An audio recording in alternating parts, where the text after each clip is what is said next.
Ceci est un livre audio autogénéré par Google. Introduction. Une nourriture pour penser, des pensées pour se nourrir. Le point de départ de ce livre est le parcours inhabituel et atypique d'un cuisinier de formation qui décide de poursuivre des études de philosophie pour comprendre et questionner ce qui l'anime et le passionne au quotidien, la cuisine. L'acte de naissance de ma passion fut l'amour ressenti d'un cercle familial à travers la performance de la cuisine, où parut ma première expérience commensale. C'est l'une des raisons pour lesquelles il me semble nécessaire d'introduire, après mes études hôtelières, une dimension à la fois pratique et réflexive à la cuisine, voire un dépassement de la dichotomie entre ces deux dimensions. Tout en étant en dehors du monde de la cuisine, je peux suivre l'actualité grâce à mes expériences personnelles et mes connaissances. La philosophie jugée trop théorique est selon moi en mesure d'analyser l'expérience sensible qui œuvre dans la cuisine, au-delà des impasses conceptuelles formulées dans le passé. Faire des choix professionnels est une chose, les comprendre et se positionner par rapport à eux en est une autre. À l'époque où j'ai terminé mes études hôtelières, je ne me voyais pas devenir cuisinier, même si la passion m'animait énormément. La contrainte caractérielle et le manque de vie privée ont été les éléments de rejet qui m'ont mené à m'interroger sur mon statut, celui d'un penseur cuisinier. Quelle est l'essence de la cuisine au regard d'une discipline profondément humaine qui cherche à ouvrir notre réflexion au champ de nos activités, de notre quotidien? Il y a bien quelque chose que la philosophie doit apporter à la cuisine, et le nouveau terrain qu'est la sphère culinaire est prêt à s'ouvrir simultanément à l'enquête philosophique, nous le verrons. Cet ouvrage est très simplement animé par l'interrogation suivante. En quoi la cuisine peut-elle faire l'objet d'une connaissance philosophique ? Une question qui revient à remettre en jeu le rôle du philosophe dans notre société. En effet, dans cette situation en dehors des cadres, mon expérience actuelle me conduit aujourd'hui à traiter du lien entre mon expérience de la cuisine et mon expérience de la philosophie sous le prisme de la corporéité. Sensible et intelligible, théorie et pratique, corps et esprit sont autant d'oppositions nécessaires à traiter pour mettre en lumière le potentiel philosophique du fait culinaire. La circonscription de la cuisine au sein de la philosophie sera la matière de mon enquête sur une philosophie occidentale se structurant sur des a priori qui depuis Platon ont littéralement empêché de faire émerger une littérature philosophique relative au goût, ou à la sphère culinaire. Fort de révolution et de mutation, la cuisine a pourtant démontré qu'elle était un objet quasiment insaisissable pour la philosophie. Par conséquent, peu de philosophes se sont penchés sur cet objet tant il était peut-être instable, si ce n'est pour réduire la réflexion gustative en un sens métaphorique, quand en philosophie la notion de goût semble être polysémique, s'ouvrant surtout à l'esthétique moderne, laissant par là en suspens la notion de goût gustatif. C'est la raison pour laquelle ce livre est fondamentalement philosophique. Il est une opportunité qui permet aux individus d'étendre d'une part leur compréhension de la cuisine et d'autre part, de se placer dès demain au cœur de leur alimentation. Cette dernière étant l'un des grands enjeux de la planète dans les décennies à venir. Cet ouvrage n'a pas pour ambition première d'entretenir la représentation de l'acte de manger dans sa composante purement physiologique. Nos assiettes symbolisent et nous font éprouver quelque chose au-delà du fait de nous nourrir. Le choix de cette thématique n'est d'ailleurs pas seulement passionnel. Il réside dans ma fascination pour le phénomène qu'est la cuisine, cette scène sensorielle où chacun de nos sens semble être en relation. En effet, la multisensorialité de l'expérience gustative a été au cœur de mes préoccupations lorsque le sujet a nécessairement dû s'esquisser. Il nous faut pourtant avoir une chose à l'esprit. Certains de nos sens, entendus comme des guides pour vivre dans notre monde, ont reçu les faveurs de certains penseurs au détriment de leur utilisation combinée. S'ils ont fait l'objet d'une large enquête au sein de la philosophie depuis plusieurs siècles, il semble que nous ne soyons pas encore dotés d'une véritable étude consacrée au rôle primordial que le goût, éminemment corporel, peut jouer dans notre intimité métaphysique et alimentaire. Sens de l'incorporation d'un monde comestible, nous verrons combien le goût est un sens profondément phénoménologique. Plus qu'une simple affinité philosophique surgit il y a 2 ans, la phénoménologie de Merleau-Ponty dans mon ouvrage donne un rôle central à la perception et à la corporéité pour expliquer la participation de la cuisine à notre proximité avec le monde. En effet, nous verrons en quoi cet art culinaire contribue à notre ouverture inédite sur le monde, que nous devons réapprendre à connaître dans toute sa fragilité. Sur cet aspect, cet écrit consistera en une analyse phénoménologique du corps pour parler de l'expérience vécue du cuisinier. Merleau-Ponty, qui a changé mon regard à propos de la philosophie, met l'art au centre de sa réflexion pour formuler une nouvelle exigence de la philosophie comme pratique qui invente son propre faire. Cet aspect m'attache d'autant plus à faire intervenir le statut de l'art contemporain et une philosophie du corps pour étudier l'évolution du statut artistique de la cuisine. À partir de l'art et de la réflexion sur la cuisine que les artistes entament avant les philosophes, nous donnerons un nouveau statut à la cuisine en invitant la philosophie à porter son attention sur cet objet actuel. Enfin, pour marquer l'origine de ce cheminement, il est essentiel de mettre en relation l'art et la cuisine du point de vue de la performance artistique. En franchissant les portes du musée dans les années 90, la cuisine a connu un bouleversement majeur en communiquant réciproquement avec l'art contemporain, ce que nous nous devons d'étudier pour circonscrire et comprendre aujourd'hui quel est le statut du cuisinier. Est-il un artisan assumé ou un artiste malgré lui? En cela, l'histoire de la cuisine et de la gastronomie du XVe au XIXe siècle est le premier support pour mener une réflexion philosophique sur le goût dans toutes ses acceptions. Le goût gustatif, le goût esthétique, le goût critique et le goût jugé bon ou mauvais. Cette même notion doit nous renseigner, d'une manière non exhaustive, sur la présence ou l'absence du concept de corps dans l'histoire de la philosophie, afin de comprendre l'éviction de la cuisine au sein de notre histoire des idées qui semble nourrie par un préjugé relatif à la corporéité relative à la pratique culinaire.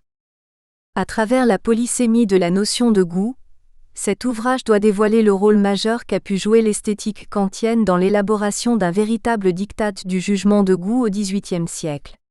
Pour ce faire, nous invoquerons la position kantienne à travers la critique de la faculté de juger pour interroger la responsabilité de Kant à l'égard du statut esthétique du goût.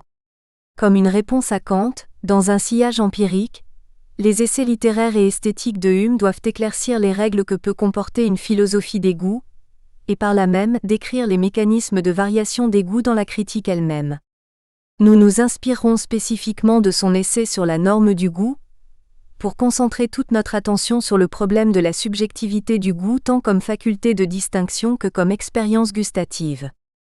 Comme une limite du système kantien, nous introduirons ensuite le statut de l'art au XIXe siècle pour montrer parallèlement en quoi la fondation du restaurant français est représentative de l'émancipation de la cuisine comme une des grandes institutions sociales typiquement françaises.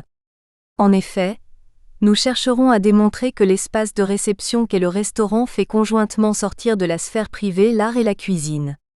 Les données tant historiques, relevées par l'historien de l'alimentation J.C. Bonnet, qu'esthétiques, soulevées par Caroline Champion, illustreront l'importante figure du pâtissier royal Antonin Carême pour comprendre l'élévation de la cuisine au rang d'art muséal à l'époque où le contexte politique post-révolutionnaire permet la sacralisation de la pratique artistique. D'autre part, la spécificité de la fondation du restaurant doit ouvrir cette étude à l'art culinaire contemporain et aux phénomènes culinaires qui ne cessent de s'étendre et de toucher nos corps lorsque nous faisons de nos repas de curieuses expériences gustatives.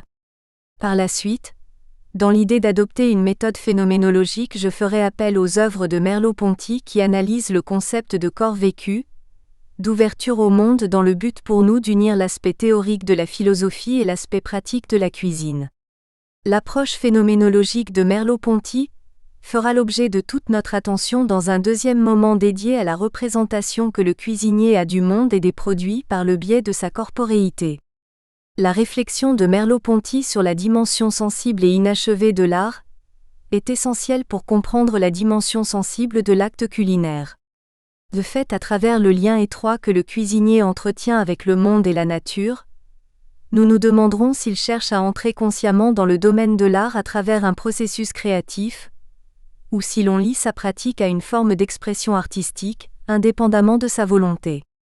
Grâce au philosophe Jean-Paul Jouary qui esquisse une brillante critique de la faculté de goûter, nous questionnerons parallèlement le processus créatif de l'artiste et le processus créatif du chef catalan Ferran Adrià, El Bulli, pour remarquer que le cuisinier ne s'inscrit pas uniquement dans l'espace comme un corps, mais qu'il est effectivement déterminé à produire du sensible par les assiettes qu'il réalise.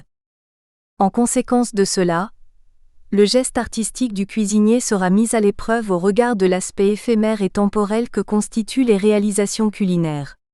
Pour démontrer l'intérêt philosophique que porte en elle la cuisine contemporaine, nous confronterons la performance culinaire à la performance artistique à travers plusieurs critères: l'originalité, l'universalité, la représentation, la mémoire et l'éphémère. Partant du constat que l'éphémère caractérise foncièrement l'art culinaire, ce livre mettra en relief l'engagement du cuisinier qui est un véritable intermédiaire entre le producteur et le consommateur. Dans un souci profond d'attacher notre réflexion aux problèmes contemporains, nous étudierons également les dimensions transversales de la cuisine que sont l'éthique et la politique, notamment dans l'ambiguïté du concept de terroir et dans des cas contemporains où le cuisinier et la juridiction française tentent de guider le consommateur hors de l'obscurité alimentaire. Enfin, cet ouvrage se portera dans un ultime moment vers l'art culinaire contemporain et sa philosophie.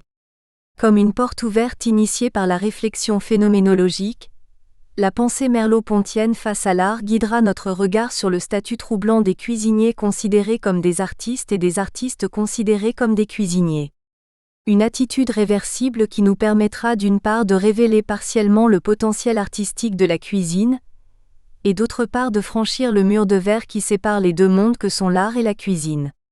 Le statut artistique de la cuisine sera analysé à travers des études de cas, où des cuisiniers se retrouvent être des artistes. Les expositions Cookbook sur l'art et le processus culinaire, Paris, France, 2013 à 2014, et la Documenta, Biennale d'art contemporain de Kassel dédiée au processus créatif du chef Adria, Kassel, Allemagne, 2007, seront nos deux cas d'étude pour penser ce renversement du statut culinaire dans notre société. Enfin, dans l'interminable communication de ces deux univers, nous interrogerons la place de la critique gastronomique tant au regard de sa production de discours objectifs que du potentiel institutionnel émanant de la profession. Pour ce faire, nous nous reporterons à des entretiens réalisés ces 2 dernières années avec des professionnels du secteur culinaire grenoblois, enseignants, étudiants de lycées hôteliers, cuisiniers, etc., mais également hors frontières dauphinoises, grâce à des dialogues éditoriaux menés en 2015 auprès du critique de l'Express, François-Régis Gaudry, à l'occasion de la nomination du repas gastronomique des Français au patrimoine immatériel de l'UNESCO 2010. C'est à travers ce prisme que nous avons choisi d'étudier la critique se faisant gastronomique, pour questionner les processus normatifs à l'échelle des restaurants contemporains susceptibles d'être étoilés. Dans ce processus d'institutionnalisation où l'on blâme ou glorifie, nous tenterons de comprendre quels acteurs sont spécifiquement visés, le restaurant dans son ensemble, la personnalité du cuisinier ou l'assiette pure esquisse de ses émotions, la grande palette des identités gastronomiques, la récente publication de Michael Schaffer qui interroge l'objectivité de l'expertise gastronomique dans Taste, Gastronomic Expertise and Objectivity, et le problème que pose la variation du goût nous inviteront à remettre en question l'utilité et l'autorité du critique opérant pour un guide faisant l'objet d'enjeux insoupçonnés. 1. Une philosophie de la cuisine et du goût, le corps et nos sensibilités gastronomiques dans l'histoire. Chapitre 1. Une absence, la cuisine chez les philosophes de la tradition. 1.1 La cuisine, état de la question.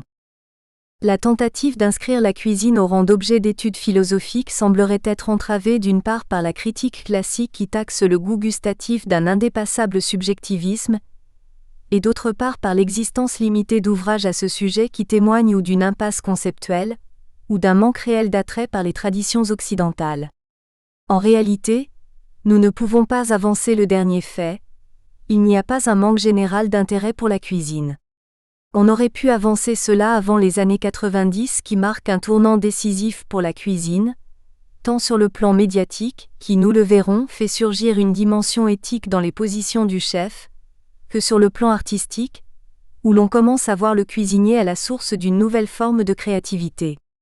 Le processus créatif propulse littéralement la cuisine dans le monde de l'art, là où on aura tendance à considérer et à théoriser un rapprochement entre la création artistique et la création gastronomique.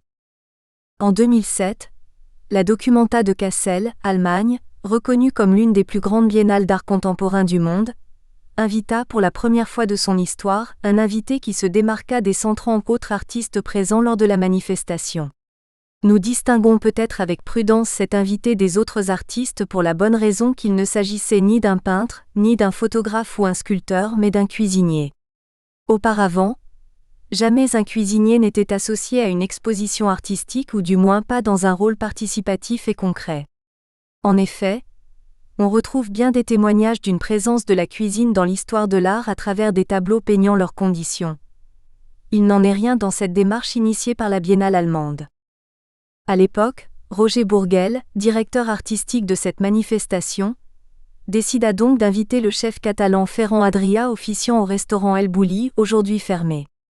Un problème se pose pourtant. Comment faire entrer la cuisine au musée sans dénaturer au fond tout ce qui fait la spécificité de la cuisine d'Adrià ? Le chef s'explique sur son rôle dans l'exposition. L'œuvre, c'est le menu que l'on sert tous les soirs à El Bulli. Si pour la première fois l'art fait un pas en avant vers la cuisine, on peut dire qu'il va même au-delà du principe d'exposition en faisant sortir le visiteur de l'enceinte pour qu'il puisse passer une soirée dans le restaurant du chef étoilé à Rosa. Bien des visiteurs ont été déçus dans la réception de cette démarche, croyant qu'ils pourraient assister à une performance du chef dans le musée. De fait, Bourgel a reconnu que le travail du chef était aussi compliqué que la chirurgie du cerveau, qu'il n'était pas déplaçable. Loin du star system médiatique où la plupart des chefs se désincarnent à travers plusieurs adresses, Adrià initia sa démarche dans un seul but: rapprocher la cuisine et l'art et peut-être changer la manière dont les gens voient la nourriture. Car tout comme un artiste qui produit des œuvres uniques, le cuisinier dans sa cuisine cherche la rareté de l'œuvre en n'ouvrant que 6 mois par an et en limitant par conséquent le nombre de couverts à sa scène de théâtre, ajoute Adrià. Telle une installation, la visite repas évolue dans une durée déterminée. 4 heures pour déguster 30 plats spécialement conçus pour l'événement. Chaque plat est servi par la droite ou la gauche selon sa composition chromatique et sa texture. Chaque plat est une performance artistique qui désoriente notre confort gustatif pour mener le visiteur à réviser ses interdits de l'enfance. Le lièvre à la royale d'Adrià est l'exemple inédit qui nous permet de constater l'intérêt du monde artistique pour le monde culinaire et inversement. Nulle présence de l'animal dans l'assiette, le lièvre ne figure tout simplement pas dans le tableau du cuisinier. Il est entièrement liquéfié dans une sauce noire qui ferait presque écho à l'abstraction de la peinture. Je pense notamment à l'un des premiers monochromes, Carré noir de Malevich en 1915. Ainsi, si pendant la biennale allemande Adrià n'est à proprement parler pas considéré comme un artiste, nous pouvons dire que sa démarche nous conforte dans l'idée qu'il existe bien une passerelle du monde de l'art au monde de la cuisine. Nous pouvons encore remarquer le même engouement pour la cuisine en provenance du 7e art. En effet, dans quelques semaines, un film consacré à la cuisine sortira en France et un peu partout en Europe. Noma au Japon raconte l'histoire du défi culinaire que le chef René Redzepi, Noma, Copenhague, s'est lancé en 2015. Pourquoi défi ? L'année précédente, le restaurant reçoit l'un des titres les plus prestigieux du monde de la gastronomie par le magazine Restaurant, meilleur restaurant du monde, et ce, pour la 4e fois depuis son ouverture en 2007. Au lieu de continuer d'officier à Copenhague, le chef décide de fermer son restaurant pour ouvrir une résidence de 2 mois à Tokyo. L'idée est simple. Il faut faire table rase du passé et proposer un menu de 14 plats conçus pour l'occasion, réalisé en 6 semaines, en harmonie avec la culture japonaise et surtout, à base de produits et de saveurs que la brigade ne connaît pas. On peut dire ici que le cinéma a permis pour la première fois aux spectateurs d'entrer dans l'intimité de la démarche novatrice du cuisinier, ce dernier n'étant pas, ou plus, seulement un autochtone du goût. Dans la continuité de la participation d'Adrià à la documenta, l'intérêt porté autour de la cuisine de Redzepi nous conforte un peu plus dans le potentiel relationnel que porte en elle la cuisine depuis la dernière décennie. La cuisine n'est plus un objet de pensée qu'on a insensiblement laissé de côté au profit d'autres pratiques plus actuelles. Il est clair que cette époque est désormais révolue. Ces récents exemples, avec d'une part la participation d'un chef étoilé à une exposition artistique et d'autre part une production cinématographique dédiée à l'élaboration d'un processus créatif culinaire hors de nos frontières, nous permettent en quelque sorte de faire l'état des lieux concernant l'art culinaire dans toute son actualité et surtout, dans tout ce qu'elle peut apporter à la réflexion philosophique et artistique. Cette exposition initiale doit nous permettre de sortir des préjugés qu'on attache à la pratique culinaire comme purement corporelle, dénuée d'intérêt artistique ou philosophique. C'est pourtant ce que l'on a nourri il y a encore une vingtaine d'années en arrière, là où la cuisine a su se libérer de son aspect purement professionnel. En effet, ce que nous essayons de comprendre, c'est si ce problème est uniquement philosophique ou s'il engage d'autres éléments. On m'adresse le préjugé selon lequel les natures de la cuisine et celles de la philosophie ne pourraient s'accorder. La cuisine arborerait un côté pratique, manuel, touchant au corps, au sensible, tandis que la philosophie se tiendrait dans des sphères théoriques ou abstraites, loin de toute réalité pratique. Comme si l'une et l'autre ne pouvaient communiquer, se situant chacune dans un champ délimité, clos, sans mise en commun possible, sans ouverture envisageable. La question est pour nous de défaire ces préjugés, ces a priori que l'on adresse à la cuisine par le biais de cette étude, de questionner les origines de cette séparation, cette distinction, cet éloignement de la philosophie par rapport au goût ou plus généralement à la cuisine, et donc au corps. Nécessairement, c'est l'un des premiers problèmes auxquels nous sommes confrontés. La cuisine est une pratique dépendante de la place que le corps occupe dans notre société, tant physiquement que symboliquement. Physiquement, parce qu'il gagne à être considéré aujourd'hui autant qu'hier.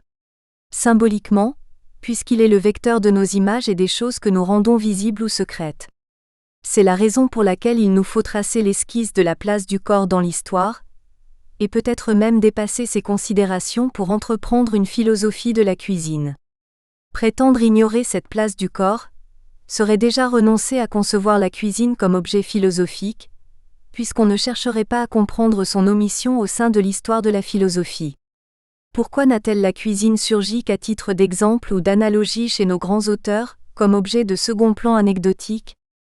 Insensiblement, il semblerait que nous ayons conservé le modèle que nous intitulons dualiste, c'est-à-dire qui vise à diviser notre représentation du réel à travers deux parties ou qui présente un système divisé en deux. Nous verrons comment le concept de corps, au regard du concept de cuisine, évolue chez quelques philosophes de la tradition. Mais auparavant, partons de l'hypothèse que la dévaluation de la pratique et de l'art culinaire aurait pour origine la réception, l'héritage de la pensée platonicienne. 1.2 L'origine du problème à partir de Platon. C'est tout d'abord à travers les dialogues de Platon que nous examinerons l'apparence du dualisme et son enracinement. Nous procéderons de manière méthodique en étudiant dans un premier temps le Gorgias de Platon. Nous étudierons le statut de la cuisine au regard d'une médecine devenue technique, techné, qui permet à Platon de critiquer les sophistes de la cité grâce à une métaphore cherchant à rapprocher de la rhétorique le corps, le sensible et la cuisine. Aujourd'hui, il n'est plus possible de lire Platon à travers le prisme du platonisme qui déforme le contexte dans des séparations ontologiques, avec d'un côté le monde sensible et de l'autre le monde intelligible. Une prétendue philosophie de la cuisine doit avoir pour point de départ analytique le Gorgias, de la rhétorique, qui est l'un des seuls ouvrages où Platon utilise la cuisine à travers une analogie. Un point de départ qui se doit d'être stratégique, puisque la distinction au sein de laquelle se retrouve la cuisine pose fondamentalement le problème de la distinction entre art et technique. Il rédige cette œuvre au moment où il se retire de la vie politique, pour se convertir à la philosophie à mi-chemin entre sa jeunesse et sa maturité. La démocratie d'Athènes traverse une crise politique et morale, à cause des sophistes qui se sont emparés du pouvoir pour corrompre la cité. La vive critique de la rhétorique permet non seulement à Platon de se venger de ceux qui ont poussé Socrate au suicide, mais aussi de viser la politique qui les sert. Gorgias est le maître incontesté en matière de rhétorique, et Platon fait s'affronter tout au long du dialogue les sophistes d'un côté et les représentants de la philosophie de l'autre. Souhaitant jeter le discrédit sur la rhétorique des sophistes, Platon compare cette dernière à la cuisine, au corps et donc au sensible. À titre introductif, nous pouvons donner une définition générale de la rhétorique, que nous développerons dans ce sens grâce à Socrate. La rhétorique, c'est la science des discours qui a pour fin la persuasion à propos du juste ou de l'injuste vis-à-vis d'une pensée ou d'une action. Platon parle d'une tromperie qu'elle exerce à travers l'illusion de donner raison aux plus faibles face aux plus forts, l'expert, le spécialiste. Socrate explique qu'un homme qui se dit juste ne peut pas simplement en avoir l'apparence, car celui qui a le savoir du juste ne l'est pas pour autant. L'idée d'un savoir purement instrumental à propos de la justice ou de l'injustice s'abolit elle-même dans la démonstration socratique. Même si un homme connaît la justice, cela n'empêche en rien qu'il soit injuste, mais avoir la justice comme détermination d'une existence subjective revient à être un homme juste. Gorgias est retranché dans ses positions, et ne sait plus s'il parle de quelque chose ou de rien. Quelque chose serait connaître le juste puisqu'il en construit l'apparence, et rien ne montrerait que cette apparence construite est le signe d'une injustice et que l'on ne possède aucun savoir du juste. Pour Socrate, il n'y a rien de plus important pour les hommes que ces questions. De quoi parle-t-on? Le juste, sur lequel on devrait pouvoir s'accorder? Sur rien? Auquel cas il n'y aurait pas d'accord possible entre les hommes ou avec soi-même? Intéressons-nous à l'analogie qu'opère Socrate. Pour déduire cette analogie, il commence à préciser que la rhétorique n'est pas un art puisqu'elle flatte les parties inférieures de la nature humaine, tandis que l'art s'adresse à notre noblesse et réveille les sympathies de l'âme avec la vérité par l'intermédiaire de la beauté. Le beau est agréable, nous dit-il, mais l'agrément n'est pas le beau car l'art ne procure pas du plaisir. La rhétorique, elle, substitue l'agrément à la beauté et cherche seulement à plaire, c'est une routine sans principe, une pratique servile, un métier qu'il compare à la cuisine. La cuisine comme la rhétorique ont pour même but savoir ce qu'est le plaisir. Ce sont deux espèces de la flatterie 462d 466a. Socrate demande à l'un des sophistes, Polo, de lui dire quel art est pour lui la cuisine. Polo l'ignore, et Socrate lui répond que ce n'en est pas un. Curieux, Polo lui demande quel est alors l'objet de la cuisine. Socrate répond qu'il consiste à procurer du plaisir et de l'agrément 462e. Le sophiste se demande si la cuisine et la rhétorique sont identiques, mais Socrate répond par la négative tout en précisant qu'elles font partie de la même profession. Le peu d'intérêt que portent Socrate et Polo à la cuisine nous porte à réfléchir au statut de cette dernière, relativement à l'art. Si l'art ne nous flatte pas mais s'adresse à notre noblesse par la beauté, la cuisine semble être indépendante de tout concept relatif à la beauté. Seule compte l'élévation de l'âme. Quitter l'espace d'un moment cette enveloppe lourde et contraignante qu'est le corps serait possible grâce à l'art. La cuisine nous tirerait vers le bas, faisant ressurgir notre mortalité, nos désirs, la fragilité de notre enveloppe charnelle, ce besoin que nous avons de nous nourrir au moment où le corps réclame son dû. La flatterie est le genre auquel cette profession se rapporte et se divise en multiples parties, au nombre desquelles est la cuisine. Pour Socrate, le sens commun prête à la cuisine la dénomination d'art alors qu'elle n'est que routine et usage. 463b 463c. Qu'est-ce qui à l'époque conduit le plus grand nombre à considérer la cuisine comme un art? Cette question qui nous semble fondamentale nous permet déjà d'interroger les liens entre art et cuisine, ou tout simplement le potentiel artistique de la cuisine. La cuisine est un usage. Certes, elle est utile pour apprêter les mets, les aliments et les ingrédients entre eux, et si l'on regarde l'étymologie de la cuisine, elle nous permet avant tout de cuire. Est-ce que Socrate lie le fait que l'usage d'une chose tient d'une sorte de routine? La cuisine est-elle routinière par rapport à l'usage qu'on fait d'elle au quotidien? Qu'en est-il de la médecine dans ce cas? Socrate vient à introduire l'exemple du corps et de l'âme, pour exprimer ce en quoi la rhétorique est le simulacre d'une partie de la politique. Ce qui est intéressant au sein de cet exemple, c'est l'intervention de la médecine qui va être en dialogue avec la cuisine. En dehors d'un médecin ou d'un sportif, dit-il, personne d'autre ne peut se rendre compte d'un corps bien constitué s'il est en bon ou mauvais état 464b. La médecine et la gymnastique ont pour but le meilleur état possible du corps, tandis que la politique a ce but pour l'âme. L'essentiel de l'analogie est ici résumé car pour chaque élément qui conserve l'état de l'âme ou du corps se glissent les parties de la flatterie. La cuisine pour la médecine, la toilette pour la gymnastique, la rhétorique pour la puissance judiciaire, la sophistique pour la puissance législative 465c. Socrate s'explique. La cuisine s'est glissée sous la médecine et s'attribue le discernement des aliments les plus salutaires au corps, de façon que si le médecin et le cuisinier avaient à disputer ensemble devant des enfants ou devant des hommes aussi peu raisonnables que les enfants, pour savoir qui des deux, du cuisinier ou du médecin, connaît mieux les qualités et mauvaises de la nourriture, le médecin mourrait de faim. 464 d 465 a. Socrate omet une chose selon nous. L'évolution qui part de l'alimentation bestiale, qui passe par le régime alimentaire et termine par la médecine hippocratique. Elle avait tout d'une médecine sous Hippocrate, en ce qu'elle distinguait les types d'aliments à ingérer par rapport au caractère des individus. Sauf qu'ici Platon soutient à travers Socrate que l'expérience qu'est la cuisine, opsopoikei, ikos, la fabrication ou la préparation poids d'un aliment opson, semble être en tension avec la techné, la technique ou l'art, de la médecine car d'un côté la cuisine rechercherait le plaisir du corps et de l'autre, la médecine, la santé du corps. Dans l'étymologie même du mot cuisine, on retrouve une distinction nette entre ce qui est une production ou une préparation, poids, de ce qui est un art, une technique, techné.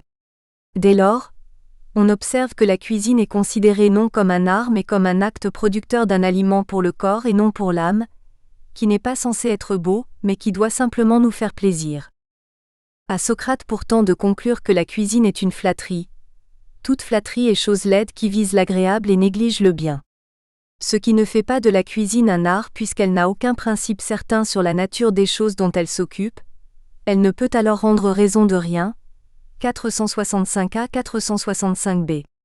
La vérité gravite à travers l'art, tandis que l'agrément substitue la beauté de cette vérité comme un placebo pour contenter l'animalité de notre corps.